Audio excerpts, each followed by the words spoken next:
Este multimillonario finge estar en coma. Lo que dijo su esposa en el hospital lo cambió todo. No, escúchame. Se fue hace 10 minutos. Todo está en su lugar.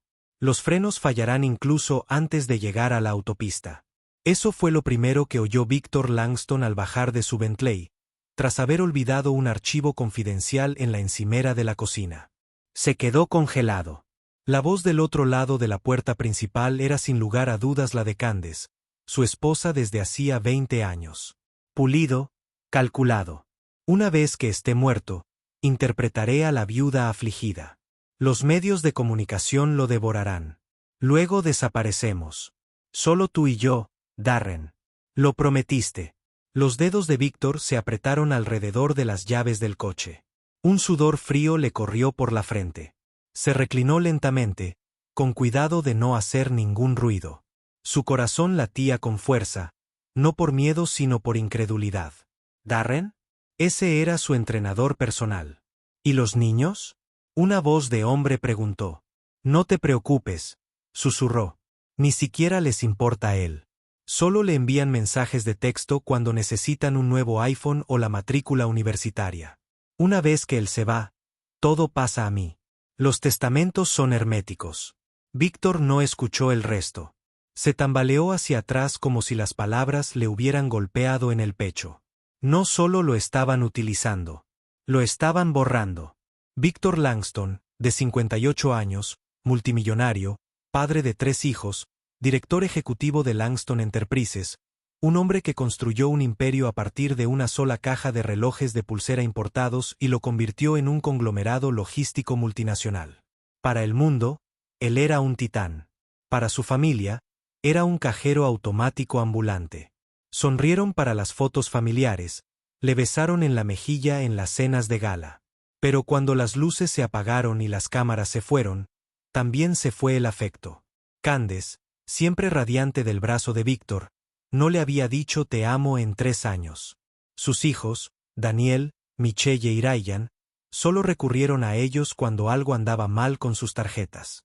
Aún así, Víctor se había convencido de que eso era normal, que el amor cambiaba con el tiempo, que su papel de proveedor era suficiente. Hasta ahora, caminaba lentamente de regreso a su auto estacionado justo afuera de la puerta, con los nudillos blancos sobre el volante.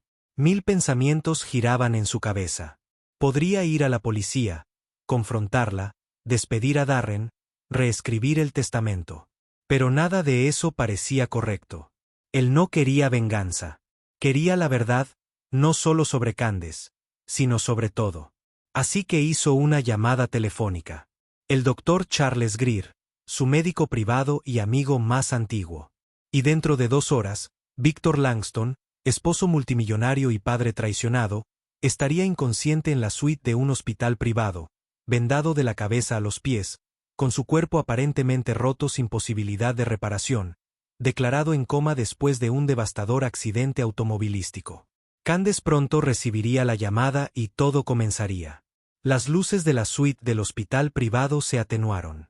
Las máquinas junto a la cama parpadeaban de manera constante y rítmica, como si hicieran eco de la respiración constante del hombre que yacía inmóvil bajo las sábanas blancas y frescas.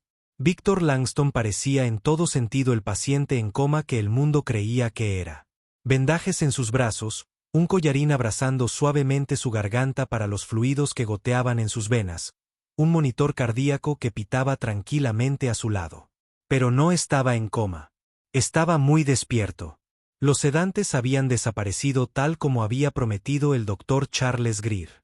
Suficiente para calmar su cuerpo durante unas horas, pero no lo suficiente para dejarlo completamente inconsciente. Ahora, su cuerpo permanecía inmóvil, su respiración superficial y sus párpados revoloteaban lo suficiente para parecer creíble. Esto no fue un truco publicitario de un hospital. Esta era una estrategia de supervivencia.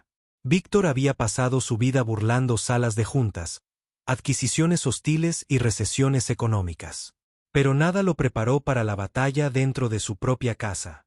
El doctor Charles, su viejo amigo y médico privado, estaba de pie justo afuera de la pared de vidrio, observando los monitores y la cámara 4K oculta incrustada discretamente sobre la luz médica. Estaba en un ángulo perfecto, capturando toda la habitación, incluida cada expresión, cada palabra susurrada que pudiera escapar de los labios de cualquiera que pensara que Victor Langston ya no podía escucharlas. La noticia ya había estallado. A los pocos minutos del accidente simulado, los titulares aparecieron en los medios nacionales. Rotura. El multimillonario Victor Langston resultó gravemente herido en un accidente automovilístico. Actualmente estoy en coma en el Hospital Langston Memorial y Candace aún no ha aparecido. Ni una llamada, ni un solo mensaje hasta ahora. Exactamente a las 11:13 de la mañana, la puerta se abrió. El perfume me impactó primero. Dulce, caro e irónicamente el favorito de Víctor. Una fragancia que no había olido en su piel en años. Luego vino el sonido de tacones y risas. Candace, seguido de una voz más profunda que hizo que la sangre de Víctor se helara. Darren, el hombre que le sonreía en la cara cada semana durante los entrenamientos privados. Ahora estaba de pie al pie de su cama de hospital con su brazo envuelto casualmente alrededor de la cintura de Candace. Sea, murmuró Darren, mirando a Víctor. Realmente parece estar fuera de sí, se inclinó Candace, con sus labios a centímetros de la oreja de su esposo. Los médicos dicen que sus funciones cerebrales disminuyeron. No está muerto, pero casi. No despertará. Nunca. Los dedos de Víctor se crisparon, pero apenas. La cámara lo captó. El doctor. Charles lo vio. Él todavía tenía el control. Candace colocó su mano sobre su pecho. Pobre Víctor, susurró con fingida preocupación. Trabajaste muy duro. Lo construiste todo. Y al final, ni siquiera podías ver lo que tenías delante de tus narices. Víctor permaneció completamente quieto porque no era el momento de moverse. Era hora de escuchar. Y lo que oiría a continuación sacudiría el significado mismo de la paternidad. Candace se quedó junto a la cama de hospital de Víctor, apartando suavemente un mechón de cabello de su frente como una esposa cariñosa. Su voz era suave, melosa, dulce, pero cada palabra destilaba veneno. ¿Sabes qué es lo que más duele?, dijo, volviéndose hacia Darren. Solía llamarlos mi legado. ¿Puedes creerlo? El hombre crió a 3 hijos, pensando que eran de su misma sangre. Darren se apoyó casualmente contra la pared, con los brazos cruzados, observándola con diversión. ¿Quieres decir que no lo son? Candace rió levemente. Ninguno de ellos. Daniel. Es tuyo. Tú lo sabes. Estuviste allí cuando nació. Incluso si Víctor era demasiado ciego para darse cuenta. Michelle. Bueno, fue una aventura de verano salvaje con ese diseñador francés que conocí en París. Y Ryan. Ella se encogió de hombros. Podría ser Marcus o Thomas. Sinceramente, dejé de contar.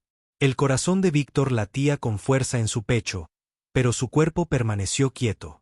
Un ancla en una tormenta de mentiras. Cada palabra me impactó más profundamente que la anterior. Recordó el primer recital de piano de Michelle. La forma en que ella se aferró a su brazo cuando se asustó. Recordó la fiesta del 6º cumpleaños de Ryan. Como Víctor construyó la casa del árbol con sus propias manos solo para sonreír. Se acordó de Daniel, el mayor, su mini yo. O eso creía él. Todo es falso. Toda su identidad como padre fue fabricada. Y la mejor parte, susurró Candace, con su voz llena de cruel alegría. Él nunca preguntó, nunca sospechó. Estaba demasiado ocupado trabajando, ganando dinero y haciéndose el héroe.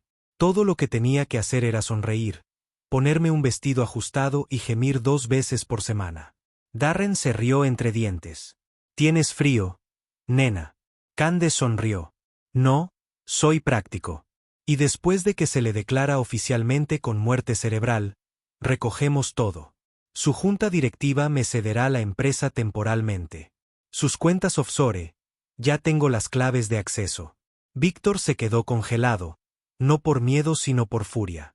No estaban simplemente tratando de robarle su dinero. Estaban reescribiendo toda su vida. Su identidad, sus hijos, no hijos. No eran suyos. Él no era un marido. Él no era padre. Él era solo un medio para un fin. Y aún así escuchaba atentamente. como un cazador entre la hierba alta, esperando el momento adecuado para atacar. Una vez que terminemos todo, dijo Candace, alejándose de la cama, desaparecemos. Cambiar nuestros nombres. Nuevos pasaportes. Primero Santorini, luego Dubái. Lo llorarán como un ícono nacional y lloraré frente a las cámaras. Entonces nos vamos. La mandíbula de Víctor se apretó ligeramente debajo del tubo de oxígeno. El pequeño movimiento era indetectable para el ojo inexperto, pero la cámara lo vio. Charles, mirando en vivo desde la sala de control, se inclinó hacia adelante y susurró: «Espera, Vic. Deja que cabe en su propia tumba». Y cavaron porque el hombre que creían indefenso estaba a punto de resurgir de las cenizas. Pasaron 2 días. Víctor permaneció en la cama del hospital, inmóvil pero plenamente consciente. Todas las mañanas, el doctor Charles entraba y simulaba examinarlo mientras lo actualizaba en secreto mediante toques sutiles y frases codificadas. Nadie sospechó nada. Candace, por otro lado, comenzó a actuar como la reina de un imperio en ruinas que creía suyo. Desfiló por los pasillos del hospital con gafas de sol de diseñador y lágrimas falsas, aceptando flores y flashes de cámaras como si hubiera nacido para la tragedia. Su actuación pública fue impecable. Pero Víctor ya había comenzado a trabajar detrás de la cortina. La noche después de la impactante revelación de Candace, Charles regresó a la habitación, cerró la puerta tras él y se inclinó hacia ella. «Se está volviendo atrevida», susurró Charles. Ella ya contactó a su equipo legal para preguntar sobre el poder notarial. Afirma que usted le otorgó plenos derechos hace 2 meses. Víctor permaneció quieto, pero su dedo índice se movió levemente 2 veces. Era su código para decir, «vamos». Charles asintió. «Estamos activando el otro plan. ¿Quieres que la grabación se filtre a tu abogado?» Un pestañeo. «Sí». Esa noche, una memoria USB con cada palabra que Candace y Darren habían pronunciado junto a la cama de Víctor sobre los niños, el plan de asesinato y el dinero fue entregada en mano a Ilaiche Morton, el abogado personal de Víctor durante 18 años. Ilaiche no durmió. A la mañana siguiente, el testamento había sido sacado de la bóveda. Candace nunca lo leyó. Nunca se molestó. Asumió que todo le correspondía. Después de todo, había pasado 2 décadas manipulando a un hombre que creía demasiado ocupado para leer entre líneas. Lo que ella no sabía era que Víctor Langston había reescrito su testamento apenas 6 meses antes. Había notado la distancia emocional, las sonrisas vacías, los besos fríos, y aunque no estaba seguro del alcance total de la traición, se había preparado para ello. En la nueva versión, la mayor parte de sus activos, acciones, bienes raíces y participaciones de la empresa se colocaron en un fideicomiso irrevocable administrado por Ilaiche, no Candace. El fideicomiso estipulaba que el acceso solo se concedería si el ADN confirmaba que los niños eran biológicamente suyos. Y lo mejor de todo, si se intentaba hacerle daño o manipularlo, directa o indirectamente, el fideicomiso se disolvería y se donaría íntegramente a 3 organizaciones benéficas para niños huérfanos. La misma cláusula incluía un detonante de investigación criminal vinculado directamente con la fiscalía. Candace se había metido en ello sin pensarlo. Darren, ni siquiera lo mencionaron, y pronto ni siquiera sería un hombre libre. Charles regresó esa tarde con un sutil asentimiento. «Está hecho», le susurró a Víctor. «La fiscalía tiene la memoria USB. Ilaiche está preparando una orden judicial para congelar todas las cuentas». El pecho de Víctor se elevó ligeramente, un suspiro involuntario de satisfacción. El escenario estaba casi listo, pero el espectáculo aún no había comenzado. Aún le quedaba un último acto por preparar, y cuando se levantara el telón, todos estarían mirando. La sala de prensa del hospital bullía. Los reporteros susurraban entre ellos. Los camarógrafos ajustaban sus lentes. Las enfermeras se apoyaban en las paredes, grabando en secreto con sus teléfonos. Exactamente a las 10 de la mañana, Candace Langston irrumpió en la sala con un vestido negro tan elegante que cortaba la seda.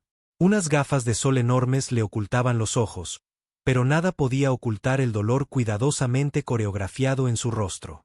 Subió al podio como una actriz experimentada, cabizbaja y con la voz temblorosa en los momentos justos. Gracias a todos por estar aquí, comenzó, haciendo una pausa para darle más efecto. Estos últimos días han sido los más difíciles de mi vida. Mi esposo, Victor Langston, siempre ha sido un luchador, un hombre fuerte, una visión, y aunque se encuentra en coma, sé en lo más profundo de mi alma que nos escucha. Ella inhaló y sacó delicadamente un pañuelo de su bolso. Nuestros hijos están devastados, pero nos mantenemos fuertes por Victor, por su legado. Detrás de escena, Charles estaba en un pasillo mirando la transmisión en vivo en su teléfono con Ilaiche a su lado. Ilaiche tenía cara de piedra y los nudillos atados alrededor de un sobre marrón.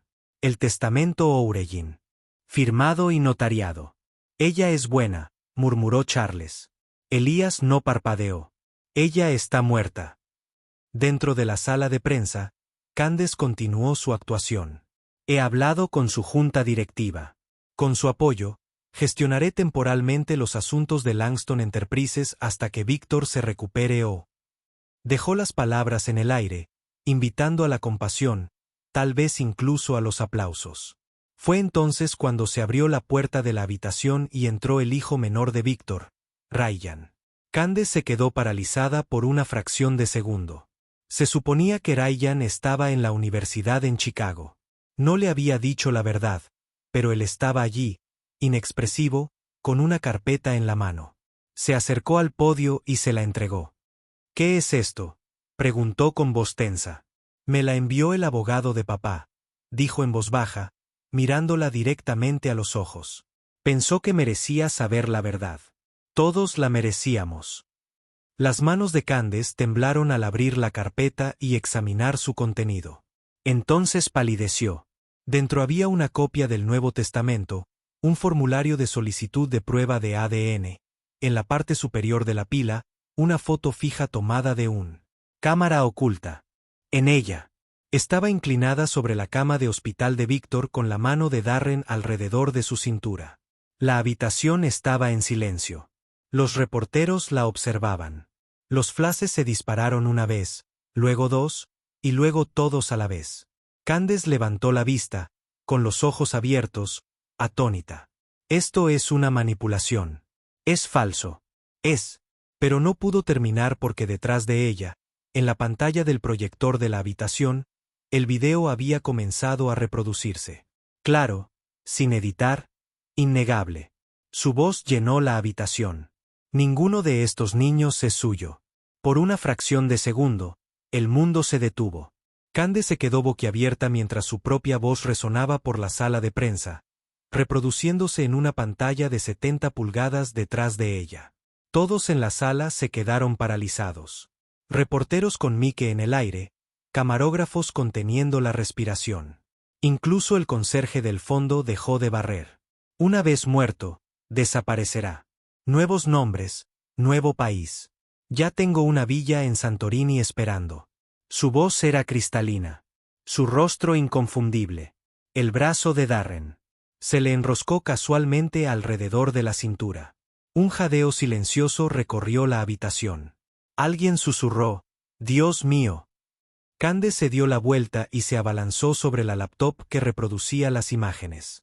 «Apágala. Esto es ilegal. Está violando mi privacidad». Pero ya era demasiado tarde. El daño ya estaba hecho. Darren, que observaba desde su coche en la puerta del hospital una transmisión en directo, pisó a fondo el acelerador presa del pánico. No había recorrido ni 2 manzanas cuando una camioneta negra sin distintivos le bloqueó el paso. 4 agentes federales rodearon el vehículo. En cuestión de segundos, lo esposaron. De vuelta en el hospital, el teléfono de Candace vibró en su bolso. Lo ignoró. Luego vibró una y otra vez. Uno de los periodistas se adelantó, con el micrófono temblando en la mano. «Señora Langston, ¿niega haber dicho estas cosas?». Candace no respondió. Sus manos se aferraron al podio con tanta fuerza que se le pusieron los nudillos blancos. Otro periodista preguntó, ¿sabe que falsificar un poder notarial y manipular un caso médico para beneficio propio es un delito federal? Levantó la cabeza de golpe. Esto es una trampa. Víctor lo hizo. Los está manipulando a todos. Ni siquiera está en coma. ¿Verdad? Pero fue entonces cuando se abrieron las puertas dobles y Víctor Langston entró. Vivo, caminando, con la mirada tranquila, el rostro indescifrable. La sala se llenó de jadeos. Las cámaras destellaron frenéticamente. La gente se quedó de pie. Candace lo miró como si hubiera visto un fantasma. Víctor, al principio no dijo nada. Simplemente se acercó a ella paso a paso, vestido con un traje negro a medida. No parecía un hombre que acabara de sobrevivir a un coma. Se detuvo a centímetros de ella. Me dijiste algo hace unas noches. Creo que fue. Ni siquiera podías ver lo que tenías delante de las narices. Su voz era baja. Resulta que tenías razón. Candace se tambaleó hacia atrás. Víctor, puedo explicarlo. Levantó la mano. No, ya has explicado suficiente. Se giró hacia la sala. A todos los presentes, gracias por presenciar esto. Acabas de ver a la verdadera Candace Langston, la mujer a la que le di 20 años de mi vida. La madre de 3 hijos que creía míos. Los reporteros se acercaron, captando cada palabra. Construí mi imperio sobre la verdad, la lealtad y el sacrificio. Hoy, lo recupero todo. Seguridad dio un paso al frente. Y Laiche entró junto a ellos con los documentos del tribunal. La voz de Candace se quebró. Víctor, por favor, hablemos. Los niños. Se giró una última vez. No son míos. Luego se alejó. Y por primera vez en su vida, Candace Langston estaba realmente sola. Las consecuencias fueron rápidas. En 24 horas, las imágenes se habían vuelto virales. Los principales medios de comunicación, blogs de chismes, redes sociales, todos publicaron el titular. Multimillonario finge coma para exponer el complot de asesinato de su esposa. Lo que ella dijo en su habitación de hospital asombra al mundo. Víctor no necesitó dar entrevistas. La verdad era lo suficientemente fuerte. Pero entre bastidores, la historia estaba lejos de terminar. En el Hospital Langston Memorial, se sentó en silencio en su suite, ya no como un paciente, sino como un hombre que veía cómo se desmoronaban años de engaño. Al otro lado de la habitación, Laiche abrió un sobre marrón. Llegó el resultado de la prueba de ADN. Víctor no reaccionó. Ya se había preparado para esto. No son tuyos, confirmó Laiche. Ninguno de ellos. Ni Daniel, ni Michelle, ni Ryan. Víctor asintió lentamente. Lo había sospechado, sobre todo después de oír a Candace regodearse como si fuera una medalla de honor retorcida. Pero oírlo oficialmente en papel era otra historia. ¿Lo sabían?, preguntó. Laiche negó con la cabeza. Hablé con Ryan. Está confundido. Pero él no lo sabía. Ninguno de ellos lo sabía. Víctor se recostó, frotándose los ojos. Crecieron en mi casa, comieron mi comida, me llamaron papá. Y quizá Laiche dijo con dulzura, eso sigue siendo, sangre o no. Pero el silencio de Víctor decía lo contrario. Para él, ya no se trataba de biología. Se trataba de traición. Mientras tanto, Candace se había escondido o lo había intentado, pero no podía eludir la ley ni el juicio público. Sus cuentas congeladas, sus propiedades embargadas y los cargos pendientes por intento de asesinato y fraude eran solo el principio. Y Darren cantaba como un pájaro. Admitió haber manipulado el coche de Víctor, reveló todas las transferencias de cuentas que Candace hizo e incluso confesó haber manipulado a la asistente de Víctor para que filtrara archivos confidenciales. Pero Víctor ya no estaba concentrado en ellos. Tenía una última cosa que hacer. Esa tarde, los 3 niños, Daniel, Michelle y Ryan, fueron escoltados a una sala de conferencias en el último piso de Langston Enterprises. Era la primera vez que veían a su padre desde el accidente, o mejor dicho, desde el coma. Víctor estaba de pie a la cabecera de la mesa, tranquilo y reservado con un traje gris carbón. Detrás de él, un enorme retrato del legado Langston. La sala estaba en silencio. Ryan habló primero. Es cierto. Víctor lo miró. El más pequeño, el que solía correr hacia él en el pasillo solo para abrazarle la pierna. Sí, dijo Víctor. No soy tu padre biológico. Daniel bajó la mirada avergonzado. Michelle parpadeó rápidamente como si contuviera las lágrimas. Pero no estás aquí por eso. Levantaron la vista. Estás aquí porque necesitas. Para decidir quién quieres ser de ahora en adelante. Puedes perseguir las mentiras de tu madre o valerte por ti mismo y convertirte en algo mejor. Michelle susurró, ¿quieres decir que no nos vas a cortar el lazo? Víctor hizo una pausa y luego dijo en voz baja, la confianza está sellada. Tendrás que ganarte tu herencia desde cero. Y dicho esto, se puso de pie. Tu apellido es Langston. Ahora demuestra que importa. A la mañana siguiente, el sol salió sobre Los Ángeles con un resplandor dorado que parecía casi simbólico. El horizonte resplandecía, pero dentro de Langston Enterprises, una tormenta seguía gestándose, una que Víctor ahora enfrentaba con una claridad inquebrantable. Por primera vez en semanas, regresó a su oficina en la esquina del piso 54. La habitación estaba exactamente como la había dejado, su escritorio de nogal pulido, el retrato familiar aún en el estante, el zumbido silencioso de su pantalla de valores del tamaño de una pared parpadeando como un latido. Se acercó a la ventana y contempló la ciudad, el imperio que construyó, la vida que casi perdió. No era el mismo hombre que salió de su mansión días atrás. No era el hombre que repartía amor ciegamente a personas que solo veían su valor en los números. No era el hombre que toleraba la traición para preservar la ilusión de una familia. Era algo más ahora, renacido. Detrás de él, Charles entró silenciosamente y colocó 2 documentos sobre el escritorio. El tribunal lo aprobó todo, dijo. Candace y Darren comparecerán el viernes. Fraude electrónico, intento de asesinato, falsificación de identidad, el DAS construyendo una montaña. Víctor asintió, con la mirada puesta en la ciudad. Que los entierre. Charles dudó. ¿Y los niños? Víctor se giró.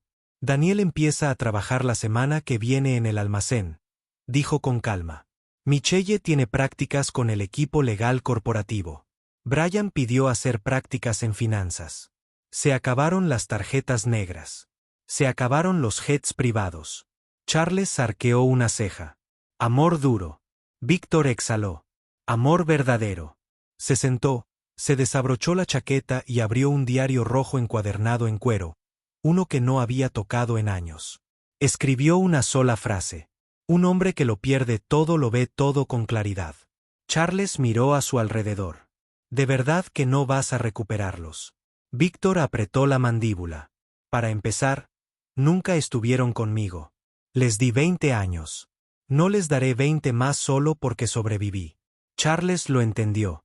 El dolor era demasiado profundo para revertirlo. Víctor había enterrado su antiguo yo en esa habitación de hospital. Esta nueva versión era más fría, sí, pero más sabia, más aguda, intocable. De repente, Ilaiche entró con un sobre. Acaba de llegar, dijo, del abogado de Candace. Querrás verlo. Víctor lo abrió con cuidado. Dentro había una carta escrita a mano. Víctor, si estás leyendo esto, significa que he perdido. Y tal vez lo merezca. No espero perdón, pero quiero que sepas que una vez te amé. Antes del dinero, antes de las mentiras, antes de perderme a mí misma. Candace. Víctor la leyó 2 veces. Luego, lentamente, sin decir palabra, encendió una cerilla de la caja de su escritorio y dejó caer la carta en un cenicero de cristal. Se curvó y se ennegreció en silencio. Miró por la ventana una vez más. No más mentiras, no más máscaras, no más amor comprado con diamantes o cenas. Solo Víctor Langston, un hombre que fingió estar en coma y despertó más fuerte que nunca. La semana siguiente, Langston Enterprises bullía con una nueva energía. Ya no era la transacción estéril. Atmósfera del pasado, pero algo más arraigado, más humano. El regreso de Víctor no fue solo un regreso. Fue una revolución silenciosa.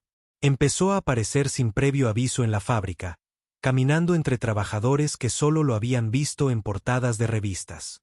Hacía preguntas, tomaba notas, almorzaba con los becarios. Los medios lo llamaron la resurrección de Víctor Langston. Pero en su interior, Víctor sabía que no era una resurrección. Era la primera vez que realmente vivía.